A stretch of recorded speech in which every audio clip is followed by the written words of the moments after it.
আমি যিখন পৃথিৱীত বাস কৰি আছো সেই পৃথিৱীত কিমান ধৰণৰ যে মানুহ আছে আৰু প্ৰত্যেকজন মানুহৰ মনতে কিবা নহয় কিবা এটা সপোন পুহি ৰাখিছে তো তাৰ মাজত মই এজন হওঁ ময়ো বহুত ডাঙৰ এটা সপোন পুহি ৰাখিছো তো এটা মই টেষ্ট কৰি চাওঁ ইয়া চোৱা শব্দ শুনা শব্দ Hey guys, welcome back to my YouTube channel. So friends, আজি আকৌ আপোনালোকৰ ওচৰলৈ এটা ভিডিও লৈ আহিছো আশা ৰাখিছো আপোনালোকে ভিডিওটো ভাল পাব বুলি কাৰণ আজি এটা বহুতে ভাল ৰেচিপি লৈ আহিছো আপোনালোকৰ ওচৰত আৰু সেই ৰেচিপিটো হল আপোনালোকে থাম্বনেল চাই চাগে গমে পাইছে কি ৰেচিপি হ'বলৈ গৈ আছে যেহেতু আমি অসমৰ মানুহ জম্মু কাশ্মীৰত আছো তো ইয়াতে না আমাৰ সাইটত যেনেকুৱা নিমকি খাও দোকানত পোৱা যায় অতি সহজে ইয়াতে পোৱা নাযায় তো সেই কাৰণে ভাবো যিবিলাক বস্তু খাবলৈ বহুতে মন যায় আৰু ইয়াতে পোৱা নাযায় তো সেই বস্তুখিনি ঘৰতে বনাবলৈ চেষ্টা কৰো তো সেই কাৰণে ভাবিলো যেহেতু আমি বনাই বনাই খাইয়ে থাকো আপোনালোককো অকমান শেয়াৰ কৰি দিও আৰু আপোনালোকেও ঘৰত ঠিক তেনেকৈ বনাই খাব পাৰিব তো গাইস বলা ৰেচিপিটো ষ্টাৰ্ট কৰো এয়া সোৱা আমাৰ মাইনে কান্দি আছিল কি হল কোৱা এ মাম খাবা এয়া কোৱা এইটো নহয় এইটো খোৱা তো গাইস মই ভিডিও বনাই আছিলো আৰু এইফালে মাইনে কান্দি আছিল মানে আমাৰ সৌৰভে বাহিৰত গল যে মাইনে দেখা পাইছিলে তো এতিয়া আমাৰ মাইনেকো বাহিৰত যাব লাগে কি হল খোৱা বলা আমি ৰেচিপি বনাও আহা ও হলে শুনা তো গাইস ইয়া সোৱা মাইনে কান্দি আছে তো এতিয়া না আমাৰ মাই নিচত আছে ইয়া সোৱা মাই কাপোৰ মেলি দিছে শুকাবলৈ সোৱা কেনেকৈ দিছে ইমান লম্বাকে ৰিজন আছে ৰিজনটো হল যে ইয়াতে মাংকি বহুত আছে হনুমানজি বান্দৰ বুলি কয় তো কিমানে আছে যেতিয়া আহে 100 200 300 এনেকৈ মানে হনুমানজি আহে বান্দৰ কবলৈ অকমান বেয়া লাগে তো মই হনুমান বুলিয়ে কওঁ মানে দল বান্ধি আহে এইটো সেটত আৰু যদি কাপোৰ চাপৰ এনেকুৱা মেলি থকা দেখা পায় তো সিহঁতে কি কৰে এই ঝুলাৰ নিচিনা কাপোৰত লটকি খেলিব তো এতিয়া বেছি কথা নকওঁ বলা আমি ৰেচিপিটো ষ্টাৰ্ট কৰো তো আমাৰ মাইণ্ডজনিক লৈ কৰিব লাগিব এতিয়া লোৱা ডিস্টাৰ্ব নকৰিবা বলা আমি ৰেচিপি এটা ষ্টাৰ্ট কৰো বন্ধুসকলে চাই আছে আমাৰ ৰেচিপিটো চাব হা লাইট দিবা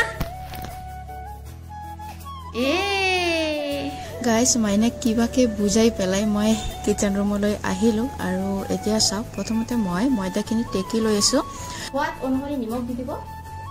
এখন ৰিফাইন তেল অকমান দি দিব তাৰ পিছত এয়া হল কালি জিৰা বুলি কওঁ এয়া চোৱা এই কালি জিৰা দি দিব কালি জিৰাটো দিলে টেষ্টটো বহুত ভাল আহে এটা ধুনীয়া সেন্ট আহে এতিয়া মিক্স কৰি লম মতলাই মিক্স কৰি লব লাগিব যাতে আগতে সেই বস্তুখিনি ভালকৈ মিক্স হৈ যায় তাৰ পিছত আমি পানী দি আটাৰ নিচিনা খচি লম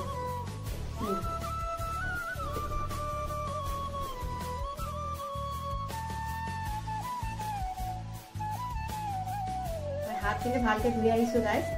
বজাৰৰ পৰা আহি পেলাই হাত মুখ ভালকৈ ধুই পেলাই তাৰ পিছতে মই এই ৰেচিপিটো ষ্টাৰ্ট কৰিছো বেছি নৰম হলে দিগদাৰ হৈ যায় তো অকমান আপোনালোকে টাইট ৰাখিব ইয়া সোৱা তো মই অকমান টাইটে ৰাখিছো কাৰণ ইয়াৰ আগৰবাৰ অকমান নৰম হৈছিল কাৰণে যেতিয়া কাটিব লগা হয় নেমকিৰ শেপটো যেতিয়া দিব লগা হয় সেই সময়ত কাটিব লাগে তো তেতিয়া না বহুত দিগদাৰ হৈ যায় বেছি নৰম হলে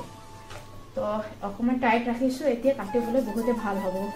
তো বহু কেইবাৰ মই কাটা নেমকি ৰেচিপিটো বনালো সেইকাৰণে এটা এক্সপেৰিয়েন্স হৈ গল তো সেই এক্সপেৰিয়েন্স অনুসৰি আপোনালোকক বুজাই আছো যদি কিবা ভুল হয় আপোনালোকে শুধৰাই দিব কমেন্ট কৰিব A few moments later তো আমি আধা ঘন্টা পিছত আহিলো আৰু আধা ঘন্টা পিছত আহি আকৌ আমি ভালদৰে খচি আছো এতিয়া নেমকি শেপত কাটিব লাগিব তো সেই সময়খিনি আহিয়ে গল আৰু আপোনালোকে চাব গাইস কেনেকৈ শেপ দিয়ে আৰু এটা কথা এই ৰেচিপিটো না বহুত ইজি হয় সহজ হয় সেই কাৰণে আমি প্ৰায় বনাই খাইয়ে থাকো কাৰণ বহুত ভাল লাগে মই বহুত ভাল পাওঁ আৰু আপোনালোকৰ মাজত কোনে নেমকি খাই ভাল পায় কমেন্ট কৰি জনাবচোন তো কেৰাইটো গেছত বহাই দিলো আমাৰ কেৰাই গৰম হৈ গল তো এতিয়া দিব লাগে ৰিফাইন তেল তো এয়া হল ৰিফাইন অইল যিমান পাৰা বেছিকে দিব আপোনালোকে তো মই অকমান বেছিকে দি আছো তো প্ৰথমতে চাওক ৰুটি নিচিনাকে দলি লৈছো তাৰ পিছতে নেমকি চপত কাটিব লাগিব আৰু এতিয়া গাইজ আমাৰ মাইনাজনীক লৈ মই অডিঅ' ৰেকৰ্ড কৰি আছো বহুতে ডিস্টাৰ্ব কৰিছে যেতিয়া অডিঅ' কৰিছো তেতিয়া আমাৰ মাইনাজনীৰ আৱাজটো আহি আছে তো আপোনালোকে বেয়া নাপাব আৰু এতিয়া চাওক মই নেমকি চপত এনেকে কাটি আছো বহুতে সহজ হয় গাইজ আৰু এতিয়া ইয়াতে দিব লাগে এনেকে তো প্ৰথমতে এনেকুৱা হৈ আছে যে এটাৰ ওপৰত এটা লাগি আছে তাৰ পিছত যেতিয়া ফ্ৰাই হ'ব ধৰিব লাহে লাহে এইটো ভাগ হৈ যাব গাইজ ইয়া চোৱা এই লম্বা নেমকিটো যে পোৱা যায় অসমত ঠিক তেনেকুৱা হৈছে চাওক তো এতিয়া কালাৰটো আহিব লাগিব এতিয়া কালাৰটো অহাৰ কাৰণে অকমান ৱেইট কৰো এতিয়া অকমান ফ্ৰাই হ'বলৈ দিও আৰু এইফালে চোৱা অকমান মই ফ্ৰাই কৰিলোৱে মায়ে আগতে সৰু সৰুকে কাটিছিলে চোৱা সৰু কাটা নিমকো যেটো শেপ আছিলে সেইটো শেপ দিছে ইয়া চোৱা কিমান খিনি আছে যেতিয়া সকলোবিলাক হৈ যাব তাৰ পিছত আপোনালোকক লাষ্টত দেখুৱাম মানে আপোনালোকক জনাম আমি টেষ্ট কৰিম আৰু আপোনালোকক জনাম যে কেনেকুৱা টেষ্টৰ হল আমি যিখন পৃথিৱীত বাস কৰি আছো সেই পৃথিৱীত কিমান ধৰণৰ যে মানুহ আছে আৰু প্ৰত্যেকজন মানুহৰ মনতে কিবা নহয় কিবা এটা সপোন পুহি ৰাখিছে তো তাৰ মাজত মই এজন হওঁ ময়ো বহুত ডাঙৰ এটা সপোন পুহি ৰাখিছো যিটো সপোন নেকি যেতিয়ালৈকে সপোন পূৰণ হ'ব তেতিয়ালৈকে মনত কেতিয়াও শান্তি নাই তো সপোনটো পূৰণ কৰাৰ কাৰণে যথেষ্ট চেষ্টা কৰিম আৰু গাইজ আপোনালোকক বহুত সোনকালে গম পাব যে কেনেকুৱা ধৰণৰ সপোন মই দেখিছিলোঁ সেই সপোনটো কিন্তু মই যেতিয়া ছোৱালী কাল আছিলে সেই সময়ত দেখা হয় কিন্তু এতিয়ালৈকে সপোন পূৰণ কৰিব পৰা নাই কিছু কি কয় মানি প্ৰব্লেমৰ কাৰণে একেবাৰে ক্ৰিস্পি হৈছে ইয়া চোৱা শব্দ শুনা এবাৰ সৌৰভ এটা খোৱাচোন এটা খোৱা সোনকালে খোৱা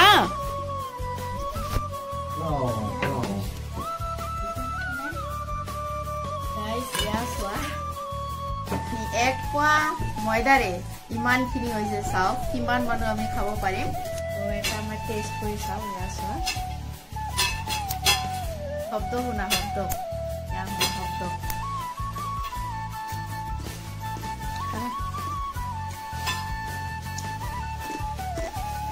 বহুত বঢ়িয়া হৈছে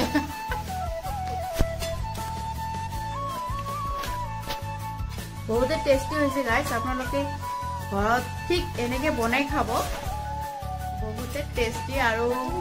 একেবাৰে সহজ উপায়েৰে বনাইছো আৰু এনেকে বনাই তো বহুতে সিম্পল হয় আপোনালোকে ঘৰত এনেকে বনাই খাব দোকানতকে ঘৰৰ টেষ্টিটো অকমান বেলেগ হয় বহুতে ভাল হয় তো বলা এতিয়া আমি খোৱা ষ্টাৰ্ট কৰো কাৰণ এতিয়া সন্ধিয়া সময় ষ্টাৰ্ট কৰিছিলো ৰাতিপুৱা আৰু এতিয়া সময় হল সন্ধিয়া কাৰণ দুপৰীয়া ভাত চাত বনাতে লেট হৈ গল তাৰ পিছত এতিয়া সন্ধিয়াহে মই বনালো একচুয়ালি কি হয় আঠাটো মাখন কৰাৰ পিছত আধা ঘণ্টাৰ পিছত আপোনালোকে বনাব তো মই অকমান লেটকে বনালো একো নহয় তথাপিও বহুতে বঢ়িয়া হৈছে আপোনালোকে ঘৰত এনেকে বনাই খাব আৰু মোক কমেন্ট কৰি জনাব কেনেকুৱা হল আৰু এইফালে আমাৰ মাইনাজনী কি কৰি আছে মা মা কি কৰি আছা কিছু কিছু মানুহে কিন্তু খুবই কম বুজি পায় যে আমাৰ লাইফটো বহুতে সৰু হয় আজি আছে নেজানো কালি কি হ'ব তো সেই কাৰণে মনত পুহি ৰখা বস্তুখিনি পূৰণ কৰাৰ চেষ্টা কৰিব লাগে ৰজাৰ নিচিনা যদি থাকিব বিচাৰা তেনেহলে গাধাৰ নিচিনা কিন্তু কষ্ট কৰিব লাগিব এইটো সঁচা কথা তো গাইজ আজিৰ ভিডিঅ'টো এইখিনিতে আকৌ লগ পাম অন্য এটি ভিডিঅ'ৰ সৈতে জয় হিন্দ জয় অসম এণ্ড জয় কমতাপুৰ টাটা